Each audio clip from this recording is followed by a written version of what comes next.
Bună seara și bine ați revenit în cea de-a treia zi din prezentarea noastră din săptămâna de îndrumare, din programul lunar pe care noi îl organizăm. Echipa Dăruim Renaștere organizează lună de lună câte un eveniment. În această lună am avut și încă avem pierderea unei sarcini. Vă invit să îndrăzniți, dacă nu ați folosit uleiurile esențiale până acum, să completați formularul nostru, să puteți beneficia de testarea produselor pentru o perioadă de 5 zile. Protocolul îl veți găsi în prima zi de prezentare. Astăzi, 4 minuni, patru femei puternice și-au făcut curajul să vină să ne arate și nouă, să ne explice, să ne ajute, să ne găsim și noi drumul spre vindecare. Prima pe care o invit să ne vorbească este Sorina Ionica Tofan. Ea este o prezență și o femeie foarte puternică. Ea ne învață că putem găsi lumină și în cele mai întunecate momente în viața noastră.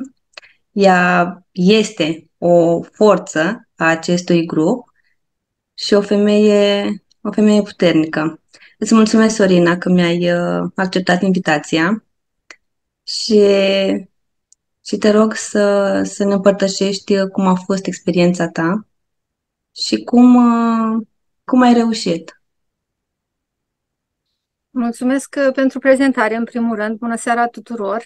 Eu, în seara asta, mi-am scris așa gândurile pe o foaie, dacă o să vedeți că sunt așa cursivă.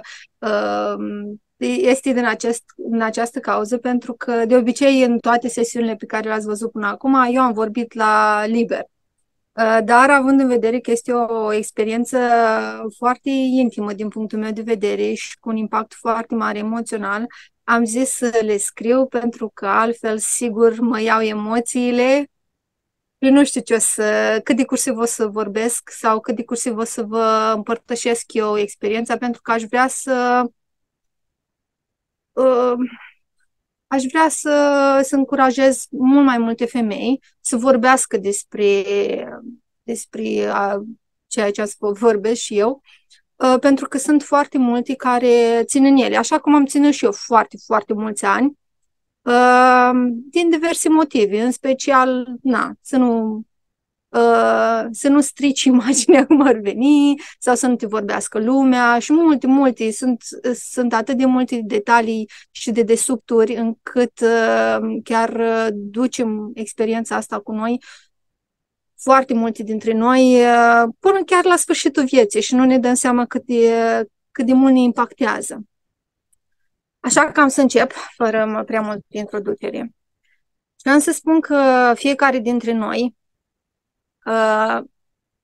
așa, ca și să mai adaug o chestie, ca și în plus, aș vrea să nu vi se pară un pic așa din altă lume, că vorbesc uh, uh, despre a ne, uh, despre că practic noi ne organizăm viața înainte să venim aici, să nu vi se pară un pic din alt film venit. Puteți să mă credeți sau puteți să nu mă credeți. Nici eu n-am crezut la început. Dar totuși, lumea subtilă și după câte o vedem în ultima vreme, își face apariția din ce în ce mai mult, iar lumea de asta evoluează și de asta noi am venit aici. Vă las să reflectați, să vedeți, nu gândiți mental, ci doar simțiți de ceea ce am să vă spun eu și dacă vă face sens sau dacă vă mișcă ceea ce spun eu, vă rog să căutați mult mai multe detalii. Și am să mă încep pledoaria. Și experiența, bineînțeles. Fiecare dintre noi decide să treacă prin experiențe, cum ar fi boala, moartea unei persoane dragi, accidente, chiar înainte de a veni în acest plan numit viața pământească.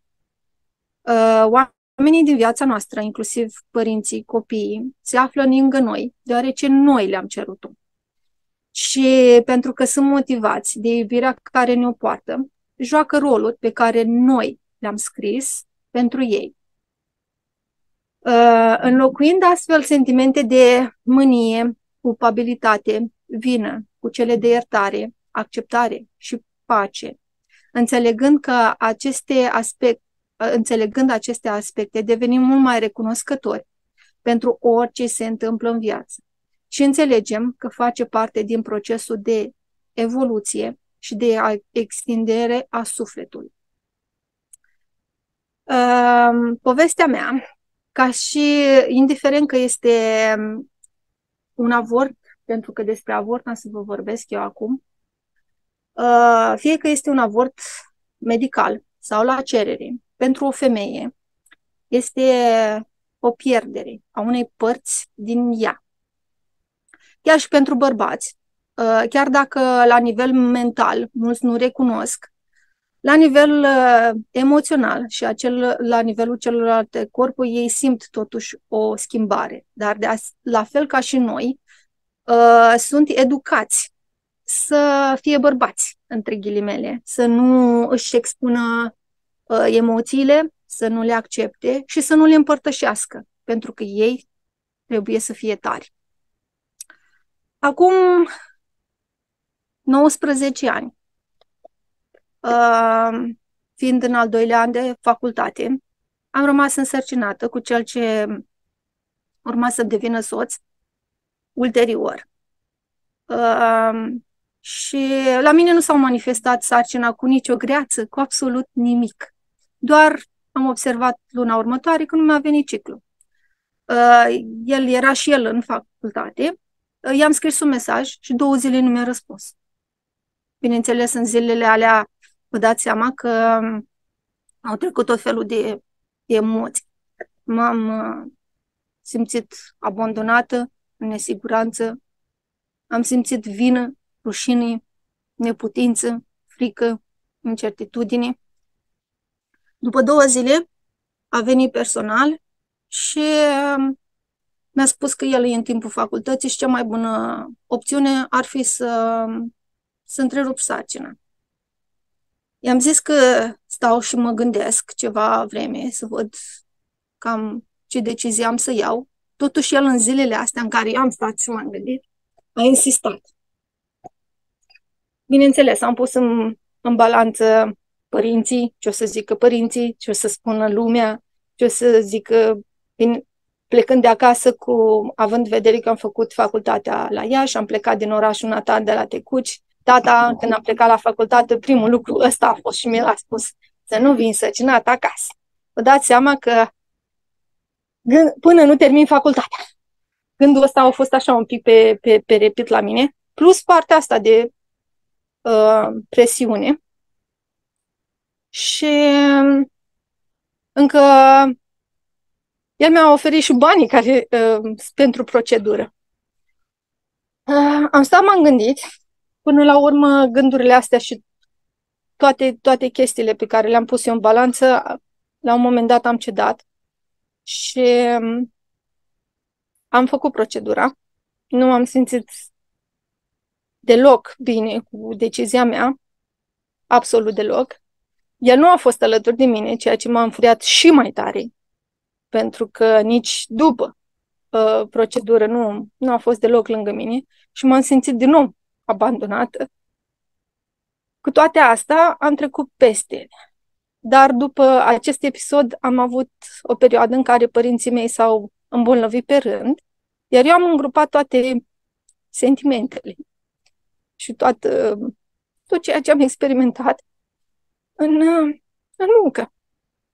Pentru că a trebuit să mă angajez, să îmi câștig banii ca să pot continua la facultate, dar să am și grijă de părinți în perioada respectivă, pentru că a fost o perioadă grea în care ambii s-au internat la perioade aproximativ 6 luni între ele. Bineînțeles că partea asta de muncă, o continuat și după. Adică nu m-am oprit, am devenit pur și simplu, de câte ori vroiam să scot la iveală sau să lucrez cu vina și cu tot ceea ce s-a întâmplat, mai mult mă îngropam în muncă, altfel nu știam să fac față. Părinților nu le-am spus nimic, în afară de cel ce avea să-mi devină soț, absolut nimic nu am spus. Un lucru foarte mult m-a deranjat, pentru că el cred că la 2-3 săptămâni după ce s-a întâmplat procedura, a venit și mi-a spus în spirit de glumă că și prietenul lui cel mai bun cu prietena lui a făcut aceeași chestie, că dacă nu făcea, de ne deschideam o grădiniță. Mi s-a părut așa un pic fără bun simț într-un fel. Dar totuși am continuat. L-am iubit foarte mult, ne-am căsătorit într-un final, iar când am vrut din nou să facem copii, nu s-a mai întâmplat. Bineînțeles că am ținut, cred că o parte din mine s-a rupt atunci și o parte din dragostea pe care am purtat-o s-a rupt atunci oricum. Și la fel, soacra tot insista, când faceți copii, când faceți copii. Ea n-a știut niciodată despre lucrul ăsta, despre că noi am fi avut un copil totuși, dacă nu s-ar fi insistat în anumite feluri. În fine, nici nu contează. Până la urmă contează că lucrul a fost făcut și atât. Noi ne-am despărțit după 5 ani. Cu toate astea, 19 ani, eu nu am spus nimănui. După ce, cu tot cu script, plâng. După ce am intrat în lumea uleiurilor esențiale, aveam deja vreun an de zile de când le foloseam, am citit Nectarul și am descoperit în biografie cartea lui Robert Schwartz, Suflete curajoase. În carte, dacă o să vă fac un pic de review așa, în carte, practic, sunt relatările a 10 persoane care, ca și noi de altfel, și-au planificat dinainte de naștere experiența unor încercări majore în viață. Robert Schwartz a lucrat cu 4 medium și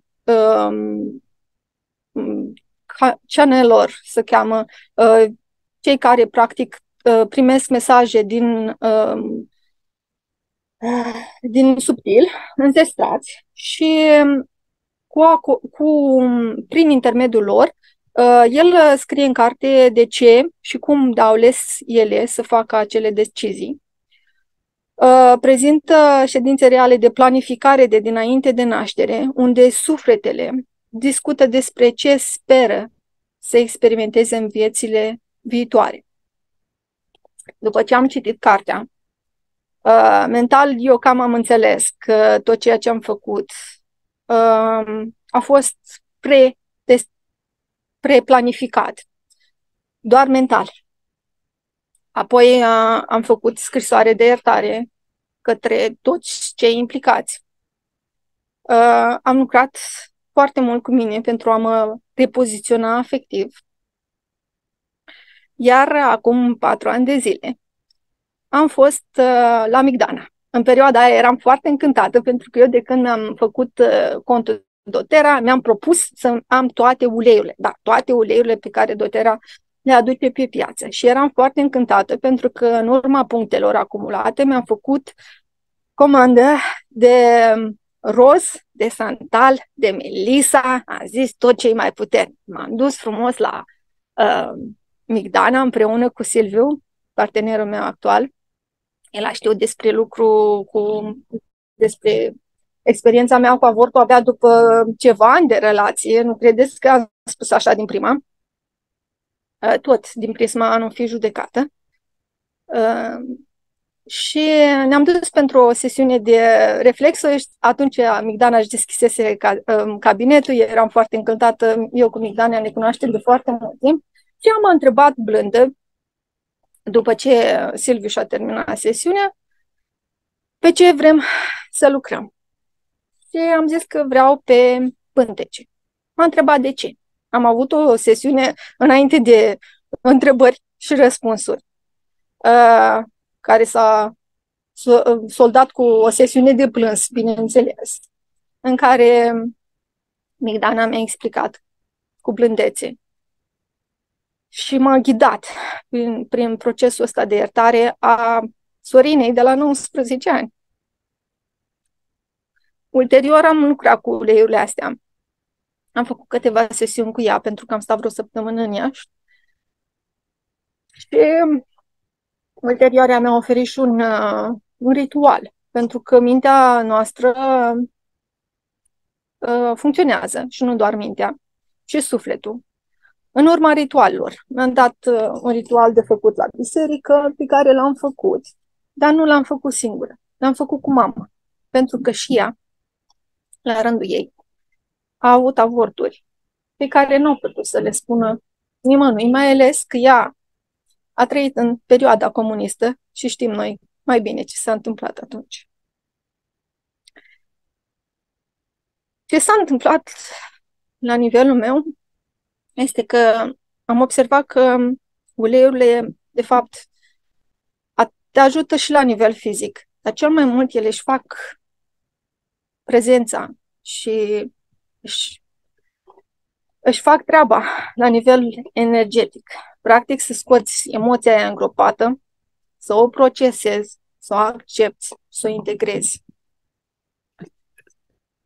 La fel, în urma experienței și mult lucru în spate, am înțeles că fiecare pierdere, indiferent că este vorba de avort, că ai pierdut o casă, că ai pierdut o mașină sau orice, a făcut parte din tine. Sau chiar că ai schimbat, nu știu, locul, locația, ai schimbat un job. Chiar și astea sunt considerate pierderi, cu toate că sau și diferă de la persoană la persoană cam ce impact are asupra ei. Vin toate aceste pierderi, vin și cu lecții învățate. Ce am învățat eu personal din lecția mea, am învățat să fiu puternică și să am un cuvânt de spus, mai ales în ceea ce privește corpul meu, deciziile pe care le iau, să nu mă mai las controlată fizic, mental, emoțional și să am încredere în instinctul personal, în puterea de a spune nu atunci când eu simt că nu fac sau nu ar trebui să fac un lucru, să am încredere că divinitatea sau Dumnezeu, fiecare cum vrea să-i spună, îmi oferă resurse de fiecare dată, dar trebuie să am încredere și răbdare în proces, să nu mai fie frică de ce o să zică părinții, apropiații și lumea, indiferent de situație, pentru că indiferent, virgulă, de situație, lumea o să aibă o opinie. Chiar și cei dragi de lângă tine o să aibă o opinie. Până la urmă contează ceea ce simți tu și dacă te simți tu în regulă cu ceea ce faci. De ce e important, practic, să folosim aceste minuni, uleiurile esențiale?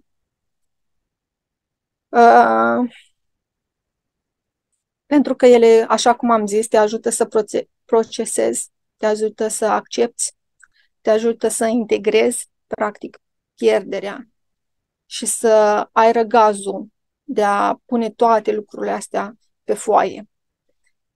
Și a sta cu tine și a procesa durerea, în special. Dacă o lași și nu o procesezi, ea te va afecta în continuare, așa cum a afectat și pe mine, 19 ani.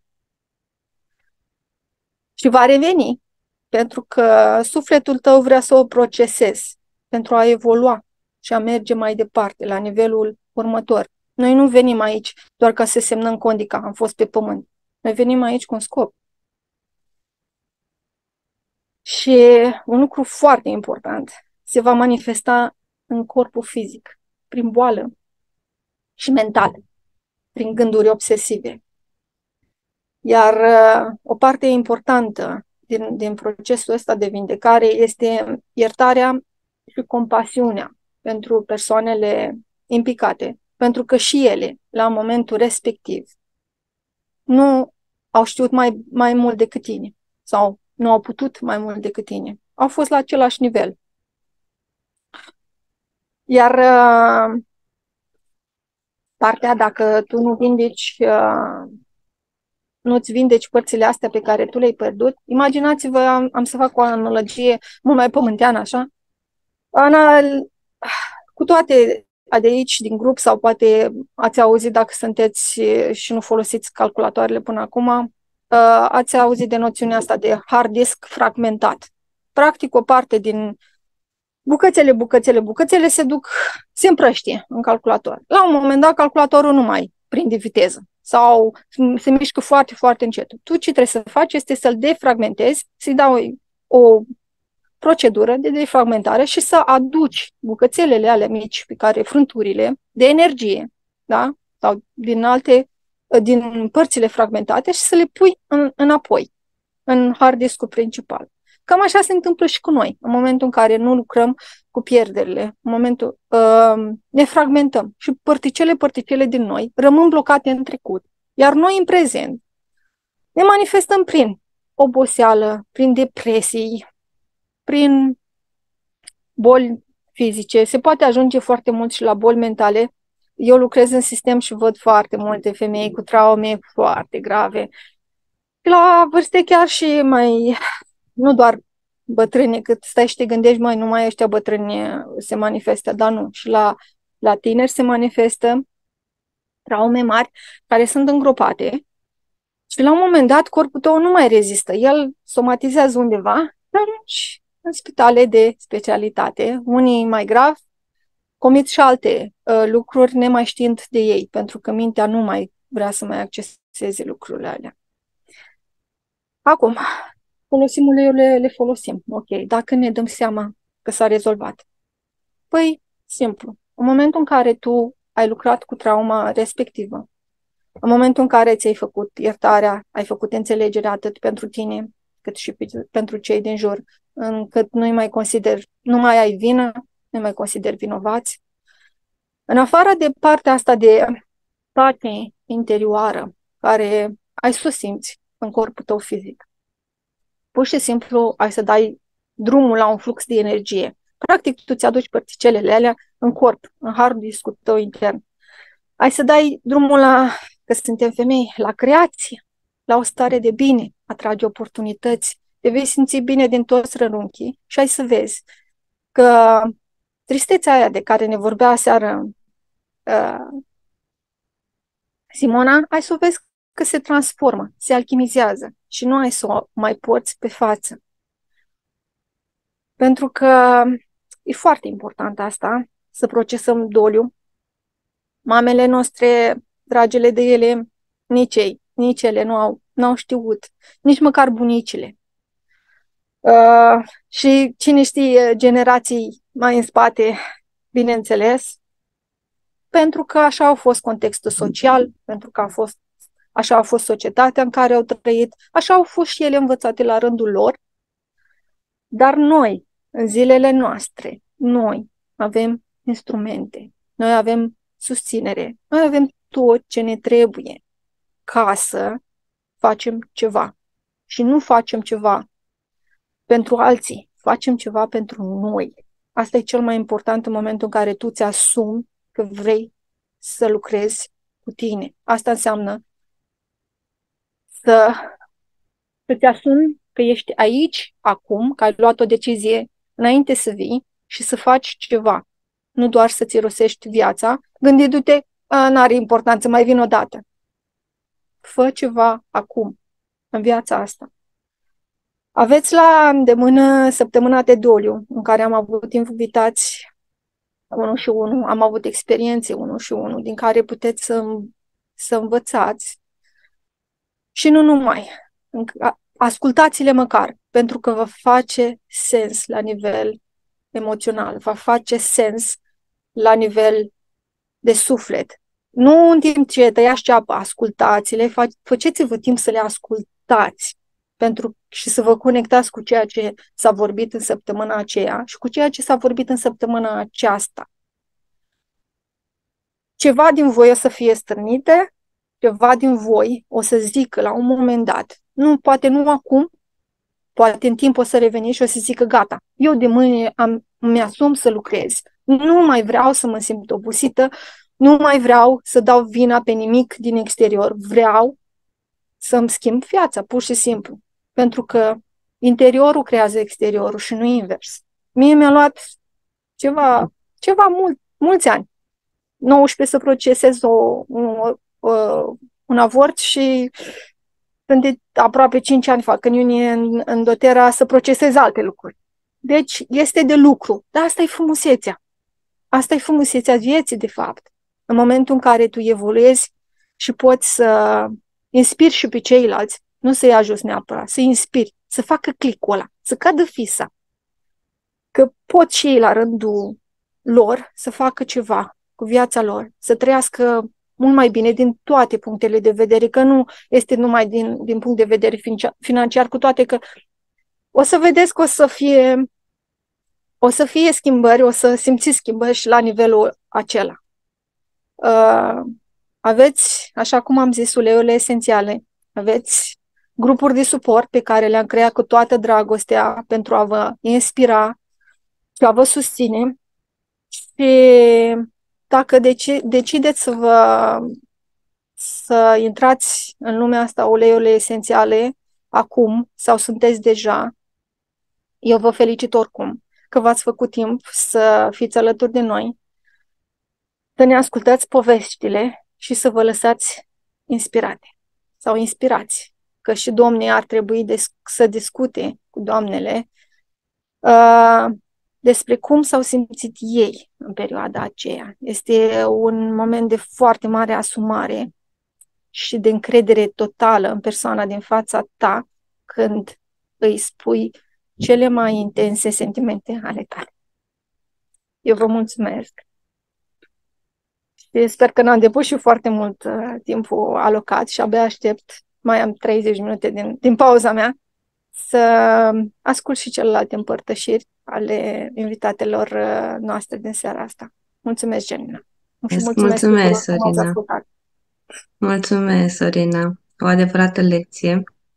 Și mă bucur că ai împărtășit cu noi.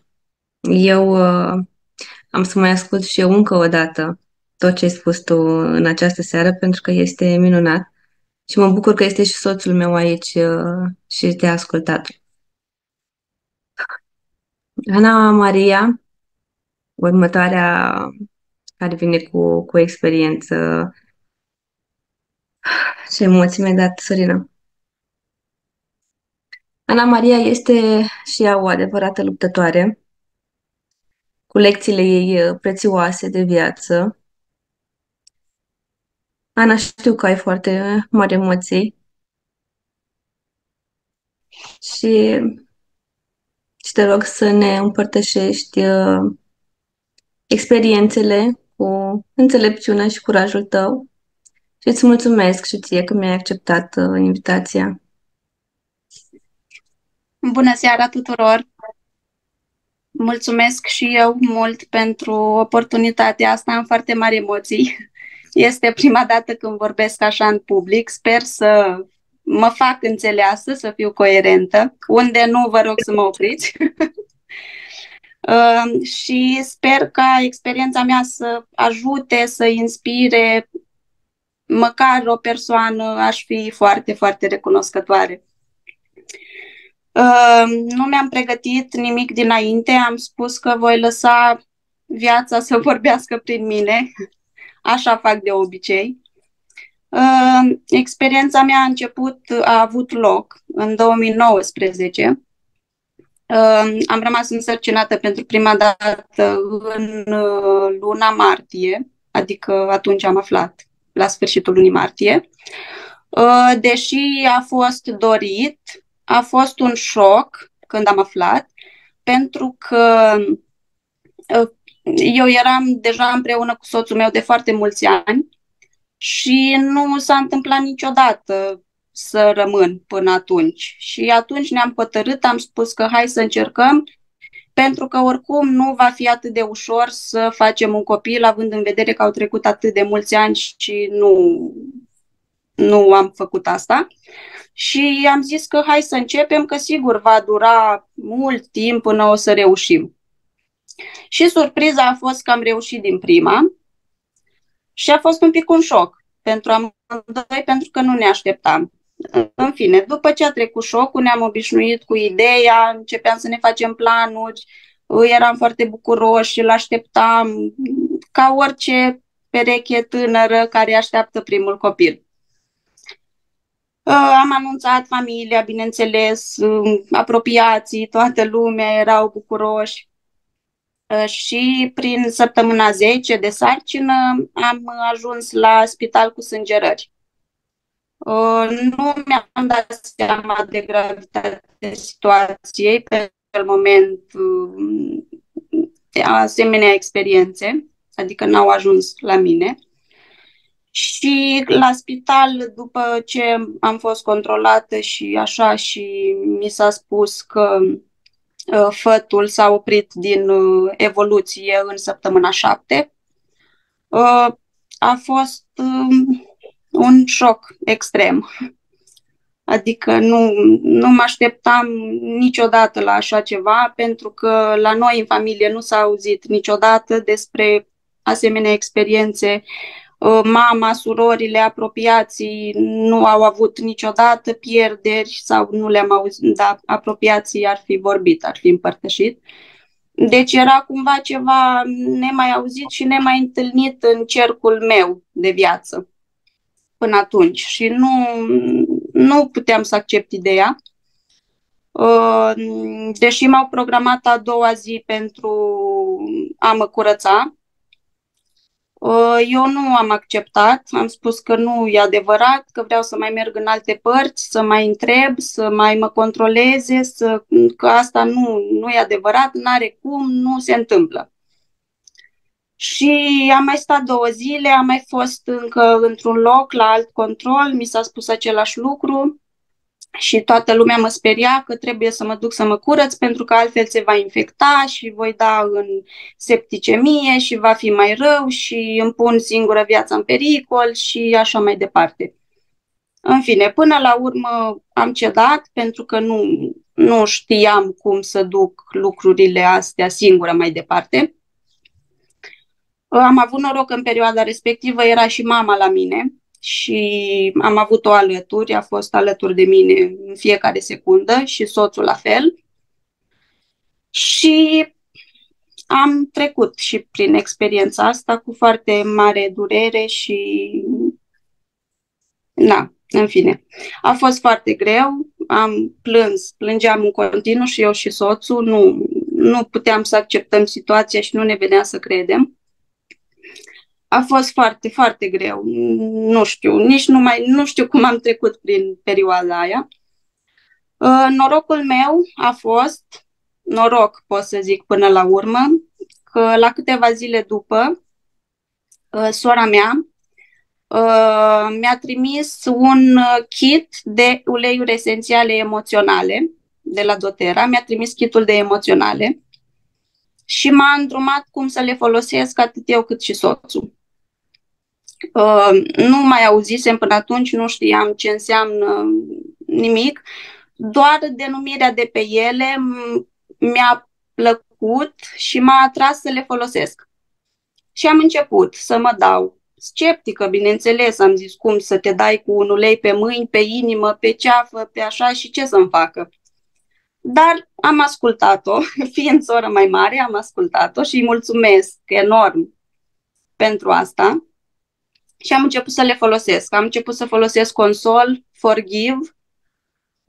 Astea două au fost primele pe care le-am dat gata. Iar după o perioadă am început să folosesc Motivate-ul ca să pot să mă apuc să trăiesc din nou. Și ușor, ușor Vreau să spun că m-am calmat ușor, ușor, din prima, bineînțeles. Ușor, ușor m-am calmat, am acceptat situația până la urmă, deși nu de tot, pentru că încă aveam idei în cap ce e în neregulă cu mine, de ce mi s-a întâmplat asta, sunt bolnavă, sunt defectă, de ce eu și așa mai departe, tot felul de gânduri. Voiam să merg să-mi fac analize, să văd ce se întâmplă, de ce, de cum. Și am avut noroc că o doamnă doctor m-a liniștit și mi-a spus nu te panica și nu te agita degeaba, pentru că lucrurile astea sunt mult mai comune decât se știe și decât se vorbește. Și așteaptă câteva luni, 2-3 luni, să se refacă corpul în primul rând, iar apoi tu psihic și încerci din nou.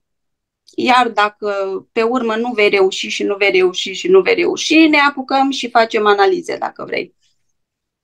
Și am ascultat-o pentru că nu eram oricum foarte dornică de mers prin spitale și de făcut tot felul de analize. Și am mers pe uleiuri în continuare. Și m-am dat și m-am dat și m-am dat. Și am început, m-a băgat sora mea și pe grup, pe Donectar. Am început să mai citesc și pe acolo. Și ușor, ușor am început să folosesc uleiurile din ce în ce mai mult, pentru că simțeam pur și simplu. Mă calmau, îmi dădeau o stare de neapărat fericire, că nu putea fi fericire în niciun caz după o experiență de asta, dar acceptare cât de cât și calm. Și da, pot să spun că a fost colacul meu de salvare în situația respectivă. Nu știu cum ar fi fost fără, dar nici nu vreau să știu și nici nu vreau să-mi imaginez și nici nu există pentru mine. Iar mai apoi, bineînțeles că a început informarea. Ăsta a fost începutul, a fost ușa mea, a fost pragul meu, de acolo am pășit eu și am început informarea, am început să citesc foarte mult, multe cărți, multe experiențe, multe postări, am citit și Nectarul și ușor, ușor, în timp, bineînțeles, au început să se așeze lucrurile și să înțeleg mai profund motivul și experiența pe care am avut-o de trăit.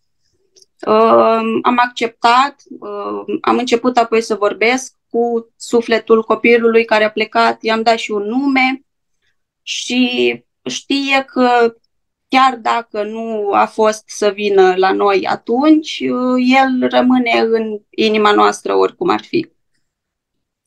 Și apoi am avut norocul și binecuvântarea ca după 3 luni să rămân din nou însărcinată, la fel din prima încercare, și apoi totul a decurs bine, perfect. Am acum o minune de băiețel de 4 ani, care este, bineînțeles, tratat, între ghilimele, doar cu uleiuri esențiale, nu cunoaște pastile, nu cunoaște medicamente, nu cunoaște nimic și sper că așa să și rămână în continuare. Și pe mine inclusiv, în toată perioada de atunci și până acum, doar pe asta mă bazez, doar asta folosesc și doar în asta am încredere, pentru că așa am simțit eu să fac și așa am făcut. Și am intrat într-o lume nouă și frumoasă. Și da, aceasta este experiența mea. Așa că tuturor fetelor, femeilor care trec prin această experiență, se poate și altfel, se poate și fără frică și fără vinovăție și fără ură, fără furie, că de ce mie, că de ce eu. Toate au un rol și toate au un rost și există și alte instrumente de a înțelege lucrurile și de a ne ajuta noi pe noi, pentru că doar noi ne putem ajuta pe noi. Cam asta a fost experiența mea. Vă mulțumesc mult pentru această oportunitate și sper să fie de folos. Îți mulțumesc. Mana Maria, pentru mine, dacă aș fi avut și eu uleiurile acum mulți ani, aș fi putut să vorbesc așa liberă ca tine La mine uleiurile au venit un pic mai greuți și atunci am stat mai mulți ani în durere. Și îți mulțumesc. Îți mulțumesc și cu siguranță de asta și suntem aici, să împărtășim cât mai mult, ca experiențele noastre să ajungă acolo unde trebuie și vor ajunge cu siguranță, pentru că începem să fim unite și să fim din ce în ce mai multe. Îți mulțumesc tare mult și acum păpușica Denisa, îți mulțumesc, Ana, tare mult. Denisa, o prezență radiantă pe unde merge, pe unde e floricică toată. Denisa,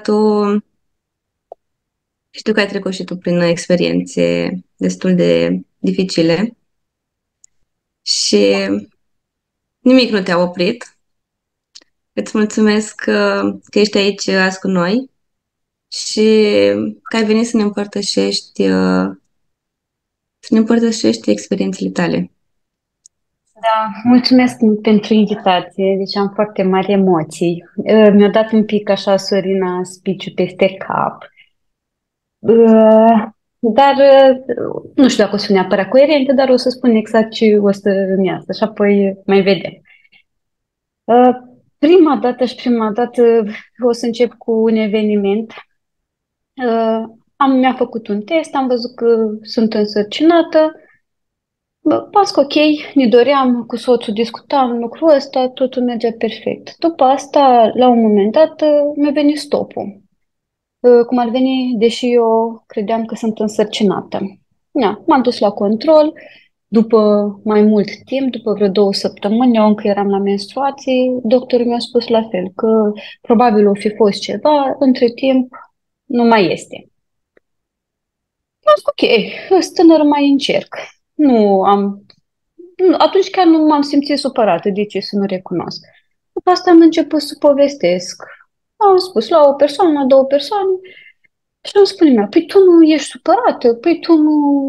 Cum să treci așa de repede? Și o venit așa, după asta în mintea mea ceva, a făcut un click legat cu experiența pe care o să spun, o pun în paranteză și chiar n-am spus-o niciodată așa direct și strict în față. Am început să mă învinovățesc foarte tare, pentru că eu când eram în anul 4 de facultate, eram cu un băiat de la seminar, am rămas însărcinată. Bineînțeles că pentru el chestia asta nu exista și am făcut ce am considerat la momentul respectiv, am făcut un avort. Iar eu, întorcându-mă înapoi la povestea când am pierdut sarcina, eu m-am învinovățit foarte mult, că am zis ok, din cauza că am făcut un avort, am zis gata, asta e problema. Bun, după asta am început să folosesc, fix atunci să aliniază planetele și am luat consol. Am zis că ca să-mi treacă toată starea asta de anxietate, iau consol. Ei, starea s-a înrăutățit, pentru că am început să conștientizez. Dar s-a înrăutățit în sensul bun. Am început să conștientizez, am început să văd, ok, ce s-a întâmplat atunci, care au fost motivele pentru care am luat decizia respectivă, ce s-a întâmplat acum, de ce copilul nu a vrut să stea la noi. Am început în felul ăsta să fac căutări, să lucrez cu mine, să folosesc uleiuri, să merg prin tot felul de terapii sau să discut cu persoane care m-au ajutat în direcția asta. Dar eu cumva, la sfârșit, în povestea asta, eu sunt foarte mulțumită pentru că eu sunt sigură că mie mi s-a întâmplat sau am trăit experiența de care aveam nevoie. Nu aș fi fost persoana care sunt astăzi, nici fără avortul respectiv și toată durerea și toată chestia pe care o trebuie să o procesez după aia, consider eu că am procesat-o, nici după acea pierdere când m-am simțit, pe de o parte m-am simțit că am trecut prea repede peste pierderea respectivă comparativ cu cât am suferit după un avort, deși a fost decizia mea.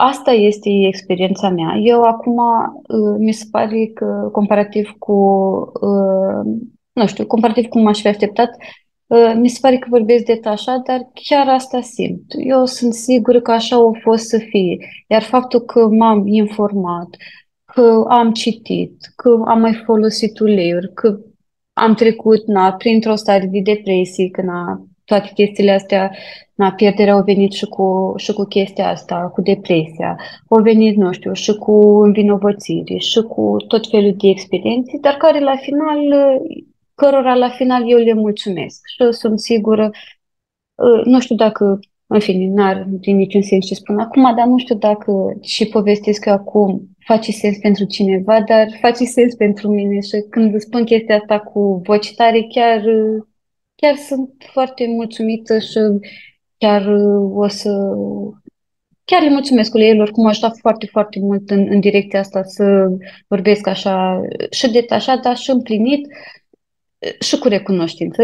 E așa un cumul de emoții, de sentimente pe care le am acum. Da, și chiar vreau să-i mulțumesc Sorinei pe calea asta, pentru că chiar e prima dată când spun că, uite, am făcut un avort fără să-mi fie rușine, fără să mă învinovățesc eu, că oricum de aici, din grupul acesta, nu știu, poate mă cunosc 5-6 persoane. Dar faptul că ea o povestit și o deschis sufletul, chiar m-a făcut și pe mine să-mi deschid sufletul către voi. Și tuturor persoanelor care au trecut prin chestia asta, eu, dacă, nu știu, dacă îmi permiteți un sfat, este să vă dați răbdare, să luptați cu voi și să aveți grijă de voi, că toate lucrurile se rezolvă atâta timp cât vă duceți cu atenția asupra problemei respective. Cam asta am vrut eu să vă împărtășesc. Eu îmi cer scuze că am avut o tonă de emoții, dar na. Asta așa, e un mix de sentimente pe care le-am acum, pentru că mi-am schimbat speech-ul. Ți-ai schimbat, da, a fost minunat. Da, nu, am și eu aici în Zoom o persoană care este exact ca tine și cred că o mănâncă de acum limbuța să vorbească, dar o lăs mai la final, dacă vrea să ne împărtășească în seara asta cu noi. Da, ce simți tu în legătură cu un avort, la fel este și ea. Și am avut cumva zilele trecute contradictorii, niște discuții și spuneam eu în calitate de mamă, ea, nu, așa a fost să fie. Și la început mă enerva atitudinea asta ei. Zic, nu, n-ai cum. Dar nu ai cum. Dar acum, zilele astea, știi, de eveniment și de v-am ascultat și am avut interacțiune, ușor, stai că nu este chiar așa. Nu poți să te simți vinovată pe un lucru în care deja la momentul respectiv a fost cea mai bună decizie. Și poate dacă nu făceai asta, viața ta se ducea prin alte cărări. Da, eu sunt sigură și din cauza asta, datorită acestui fapt, chiar sunt recunoscătoare mie că am luat decizia la momentul respectiv care a fost cea mai bună pentru mine. Exact, da. Îți mulțumesc. Îți mulțumesc tare mult, Denisa. Și eu îți mulțumesc foarte mult pentru oportunitate. Chiar au venit într-un moment foarte potrivit al vieții mele. Îți mulțumesc. Mulțumesc. Și avem aici o forță. Este vorba despre Valentina. Valentina este o femeie extraordinară. Atât cât o cunosc, dar încep să o cunosc destul de bine, pentru că își dă voie cumva să fie și cunoscută. Valentina are niște experiențe și are și un curaj. Chiar am felicitat-o pentru curajul ei. Eu nu aș fi pregătită să dezbat acest subiect, tocmai din teama de a nu fi judecată. Valentina, îți mulțumesc atât de mult și vreau să mai știi că am lăsat subiectul ăsta al tău la urmă. Multe fete m-au întrebat despre ce va vorbi Valentina și n-am vrut să spun, pentru că e fantastic. Îți mulțumesc tare mult, Valentina, și îți mulțumesc, Denisa, îți mulțumesc mult. Valentina, te rog. Cu drag, Gianina, bună seara tuturor! Nu știu câți mă cunoașteți din fetele noi care au venit în această seară alături de noi. Eu am să îmbin un pic din experiența mea oarecum cu mama mea. Exact ce a spus și Simona aseară, transgeneraționalul contează extraordinar de mult. Pentru că atât au putut și ei la vremea lor, dar faptul că se transmite mai departe anumite probleme, exact cum a spus și Sorina mai devreme, atunci când nu suntem afectați sufletește, oricum o să se simte la nivel fizic, la nivelul corpului, într-un fel sau altul. Povestea mamei mele este un pic specială. De ce spun specială? Ea a fost mamă când avea 16 ani. La 16 ani, mama ei, la rândul ei, i-a luat copilul și l-a dat, cum era pe vremea aia, de suflet. Pentru ea, vă dați seama, a fost o poveste și o durere, cum unele dintre voi ați și trăit pierderi, înțelegeți cel mai bine. A fost ceva foarte dureros, care a dus până în momentul în care n-am mai fost în această dimensiune.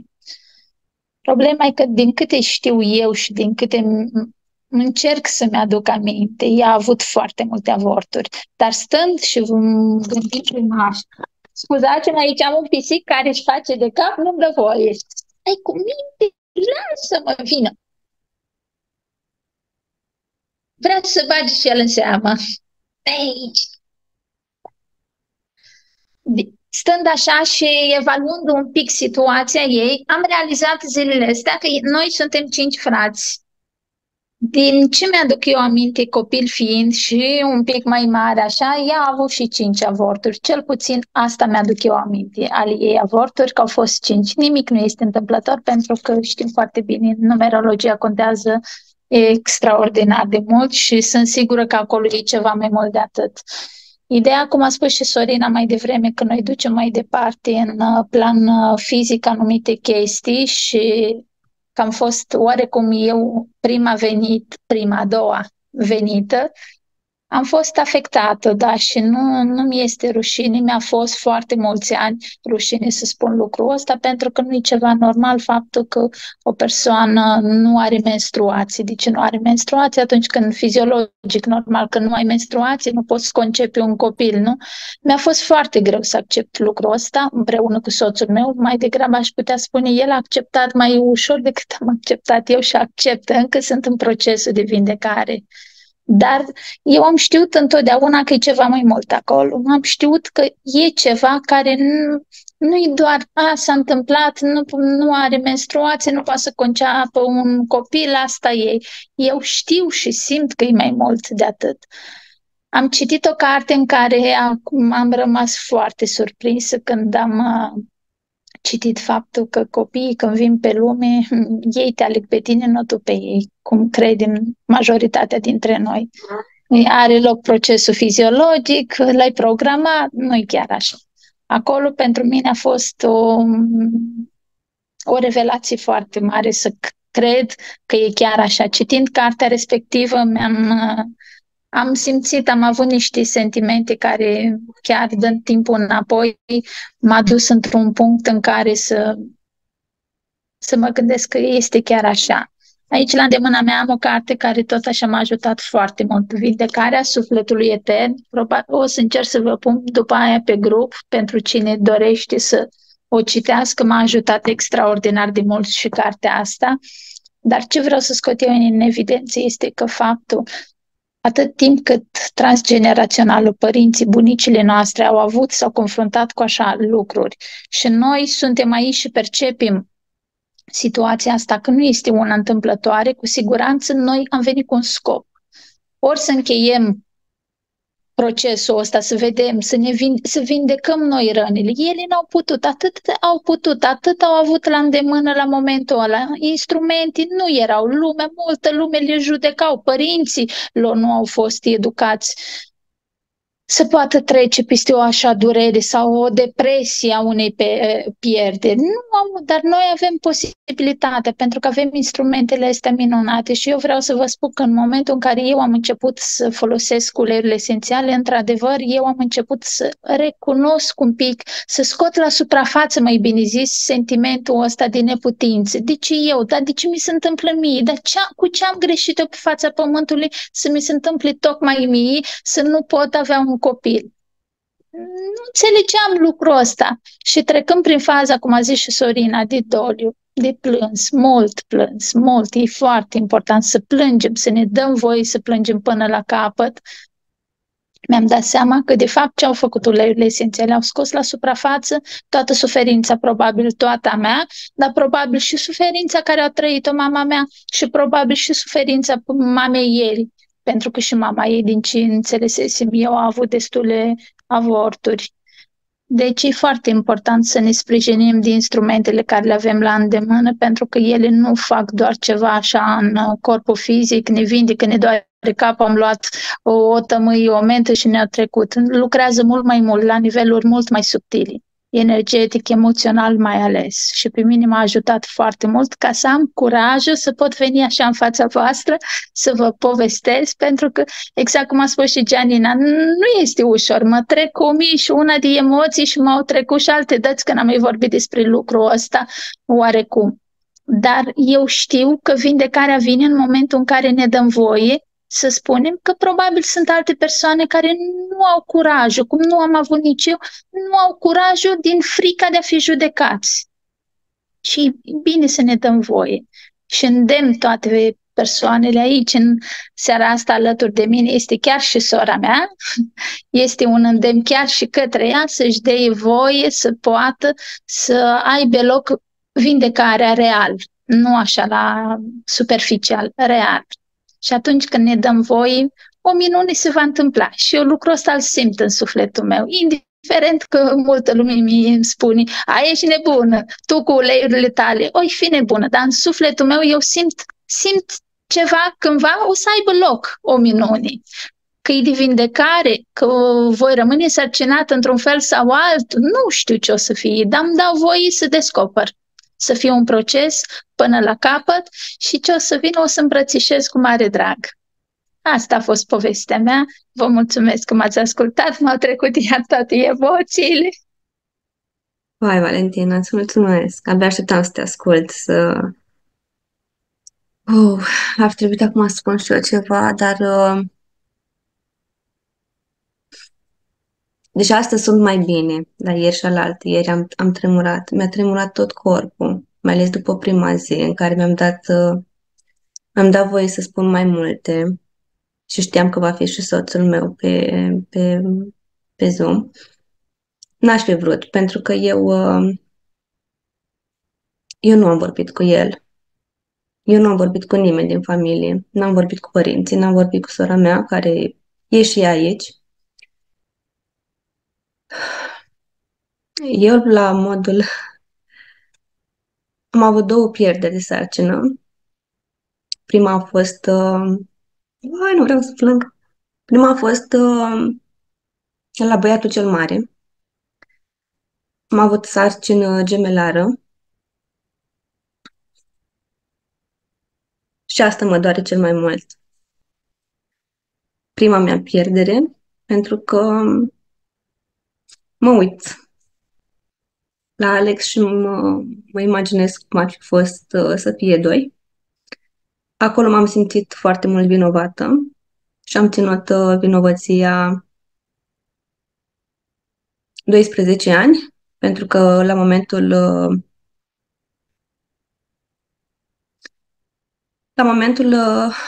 când s-a întâmplat, n-am știut care sunt cauzele, n-am știut nimic din tot ce știu acum.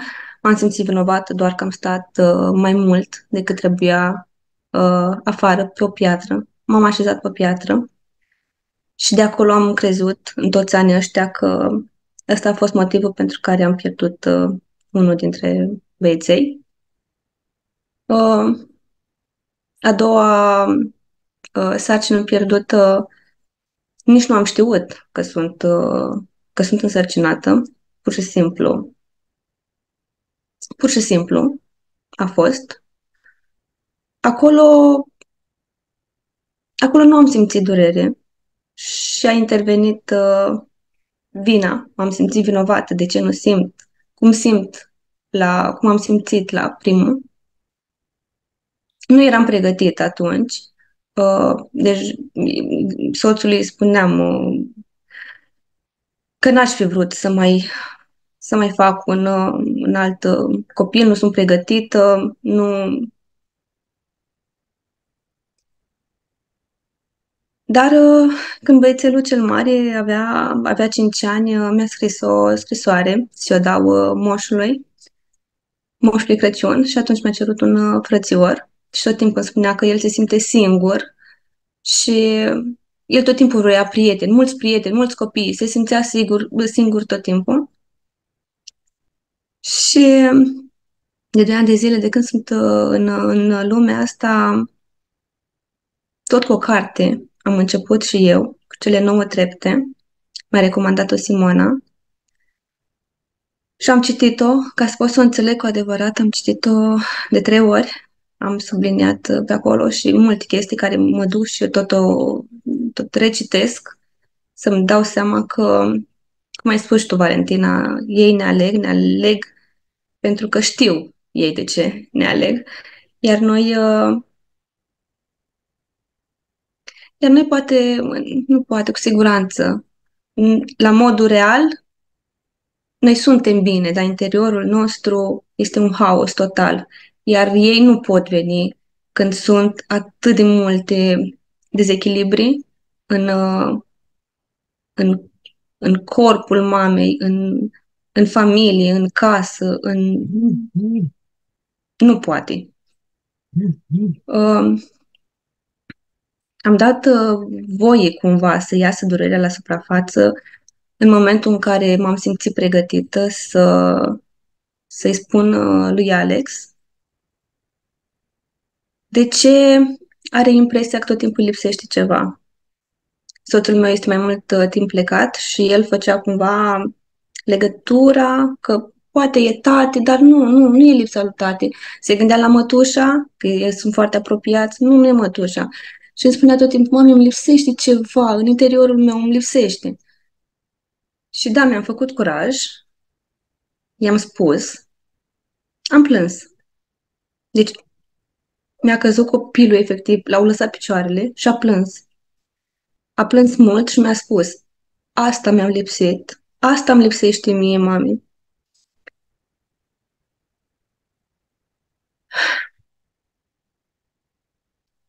Ca să pot să-l primesc pe Denis în viața mea, a trebuit să am acea pierdere și nu știu cum ar fi fost, pentru că n-am fost atașată de acel sufletel, nu eram eu pregătită. Dar ca să pot să-l primesc pe Denis în viața mea, a trebuit să mai am o pierdere. Pentru că Denis e total diferit de Alex. Denis, la modul real, a completat și a adus echilibru nu numai pentru mine ca și femeie.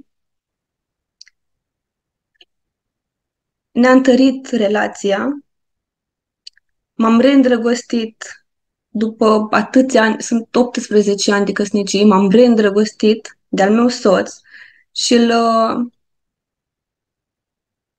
e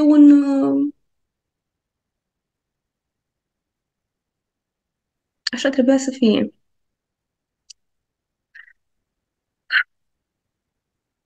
Am vorbit prea mult și n-aș fi vrut să intru atât de mult în detalii. Valentina, scuze-mă, te fac să prind, drăguța? Eu am să închei, să rămânem un picuț într-un cadru mai restrâns, să avem libertatea de a vorbi și să ne eliberăm cu adevărat. Cu adevărat. Oricum ne-am eliberat. Uh, Să nu uitați de... Unde ești? E aici? Să nu uitați de protocolul nostru. Dacă nu ați încercat produsele despre care noi tot vorbim și le scoatem așa în evidență, vă reamintim că inclusiv astăzi mai este disponibil linkul în care vă puteți înscrie pentru mânstre. Le veți primi începând cu zilele următoare de mâine, să ne așezăm un picuț și le veți primi. Eu vă mulțumesc din suflet că ați fost alături de mine în aceste 3 zile. A fost o adevărată provocare pentru mine și sunt sigură că cu această, cu această prezentare pentru unii, pentru mine este un nou început. Mi-am dat voie să fiu sinceră și să vorbesc cu sufletul și vă mulțumesc că ați fost alături de mine. Ne revedem luna viitoare cu o nouă temă și până atunci să alegeți cu sufletul și să faceți alegeri înțelepte. Informați-vă și căutați resurse cu adevărat care să vă facă bine, nu doar să vă mascheze cumva. Vă mulțumesc și o seară frumoasă!